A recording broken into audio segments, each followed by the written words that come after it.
Charles-Antoine Sinot, bonjour. Allô, Alexandre. Bon, là, tu commences avec une nouvelle de dernière heure sur la planète tennis. On a parlé beaucoup de Serena Mboko, blessure de la jeune Canadienne, mais dans les derniers instants, l'AFP confirme le retour de la paire Williams. Hein? Venus Williams? et Serena voyons. à Wimbledon, en plus, sur la pelouse anglaise. Les deux ont gagné 14 titres du Grand Chelem à l'époque. D'ailleurs, elles sont invaincues en finale, en double, de tournoi du Grand Chelem. Donc, imaginez l'image Venus, Serena à Wimbledon. On aura plus de détails dans les prochaines heures. Il me semble qu'on l'a pas tant vu venir. Non? Ça Absolument. sort un peu de n'importe où, là. En même temps, elle a fait... je sais pas si Venus a été happée par, justement, le fait de revoir sa sœur avec Mboko. Si Mboko ne s'était pas blessé, peut-être qu'il n'y aurait jamais eu un Venus-Serena tome 2, mais ça risque d'être vraiment, vraiment spectaculaire. À la Coupe du Monde, on surveillait l'entrée en scène de l'Iran. Il n'y a pas eu trop de débordements, là, quand même. Quelques protestations aux abords du stade à Los Angeles. Faut dire qu'il y a une grosse communauté perse en Californie. Il y a à peu près 200 000 Perses là, qui habitent à Los Angeles. Il y avait beaucoup, beaucoup de gens. Je remets en contexte. C'est un match nul hier de 2-2 contre la Nouvelle-Zélande. L'Iran, c'est quand même une bonne nation soccer, alors que la Nouvelle-Zélande, c'est peut-être une des moins bien classées. Mais le parcours des Iraniens, et là, je mets de côté le volet politique, mais en même temps, ça a un impact sur le volet sportif. Le camp de base de l'équipe pour la Coupe du Monde était censé être à Tucson, en Arizona. Ils ont été déplacés à Tijuana, au Mexique. Ils entrent aux États-Unis la veille des matchs et ils ressortent tout de suite après. Dans le processus, 11 membres de l'équipe se sont vus refuser le visa. Le meilleur joueur de l'équipe de la nation n'est pas là puisqu'il s'est prononcé contre le régime en Iran. La ligue domestique, donc la première ligue iranienne, a été suspendue en raison de la guerre. 17 des 26 joueurs jouent dans cette ligue, donc n'ont pas eu de préparation. T'sais, eux sont victimes d'une situation. Là. Ça reste des athlètes qui doivent composer avec un contexte particulier. Donc 2-2 hier dans une soirée. Puis on ne saura jamais ce que ça aurait été sans l'annonce la veille du gouvernement Trump. Il y a un gardien de 40 ans qui devient une vedette instantanée. La Coupe du Monde, c'est aussi un terreau fertile pour des histoires de David contre Goliath. Hier, l'Espagne, pays de 50 millions d'habitants, a fait match nul 0-0 face au Cap-Vert, une des plus petites nations de l'histoire de la Coupe du Monde. Cette année, je vous rappelle qu'on passe à 48 pays, donc il y a beaucoup plus de nations invitées. Curaçao est là, 150 000 habitants. C'est comme Lévis, hein, rappelle-toi. Mais Cap-Vert, c'est 500 000 habitants. C'est une petite île là, au large du Sénégal, notamment.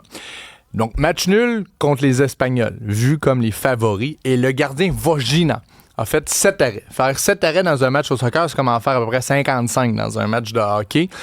Il avait 50 000 abonnés Instagram avant le match. Juste après la rencontre, la reporter sur place lui montre en direct à la télé son compte Instagram. Il était à 1,8 million. De 50 000 à 1,8 million. Ce matin, il est à 6,4 millions d'abonnés. Parce qu'il a fait cet arrêt? Parce que, tu sais, c'était un peu l'image là, de ce rempart d'une petite nation qui résiste. Les Espagnols bombardaient littéralement le filet adverse. Tu sais, lui, 40 ans, ça fait 14 ans qu'il est sur l'équipe nationale, mais la première fois qu'il joue à la Coupe du Monde. Donc, tu sais, ça dépasse les barèmes du sport. J'ai trouvé ça magnifique. Vojina, cette nouvelle sensation des médias sociaux. Alors, si vous voulez aller le suivre, c'est possible de le faire. Là, il y a la France et l'Argentine qui entrent en scène aussi aujourd'hui. France-Sénégal à New York. Argentine-Algérie à Kansas City. Je vous rappelle que la France et l'Argentine, ce sont les deux derniers finalistes de la Coupe du Monde. D'ailleurs, on avait repoussé, j'ai l'impression qu'on a pris ça en considération, mais le défilé des Knicks de New York, tu sais, ça s'est gagné vendredi passé ou samedi soir dernier, mais c'est seulement jeudi le défilé des champions, puisque, aujourd'hui, gros match à New York, et ensuite, il y aura une pause dans la grosse pomme. Donc, il y a un petit lien. D'ailleurs, les Hurricanes sont de retour, parlant de défilé, sont de retour à Raleigh, et le défilé des champions pour la LNH, ce sera samedi en Caroline du Nord. Est-ce que Rod the Bud va être en bédaine pour le défilé? Je pense que ça vaut la peine. Ce serait vendeur sur un autobus, en chess. Quand tu as un chess, tu le sors. C'est parfait. C'est une belle leçon de vie, ça, Charles-Antoine. On va essayer d'appliquer ça. Et parce que tu me parles de hockey et de Ligue nationale de hockey, il y a un prodige qui gravit les échelons dans la Ligue nationale. Un prodige de la Mauricie. Il s'appelle Elliott Mondou. lorsqu'il avait 15 ans, a été embauché par les Cataractes de Shawinigan. Son père, Martin Mondou, en est le directeur général, s'est occupé notamment du vidéo, tout le séquençage vidéo pour la préparation des joueurs. Il a gravi les échelons, a été repéré par Équipe Canada, a fait les tournois olympiques comme responsable vidéo, la confrontation des 4 nations. Aujourd'hui, il a 25 ans et hier, les Blues de Saint-Louis l'ont nommé DG adjoint. Imaginez la progression fulgurante. Donc, de 15 ans avec les Cataractes de Shawinigan, donne un coup de main aux vidéos à son père. Il est maintenant DG adjoint des Blues de Saint-Louis. On parle de lui comme un prodige, donc un nom à garder en tête. Elliott Mondou. Merci Charles-Antoine. Dans quelques instants, on va revenir sur cette manifestation hier au poste de quartier 39 à Montréal-Nord dans la foulée donc de ces gestes racistes posés par certains policiers.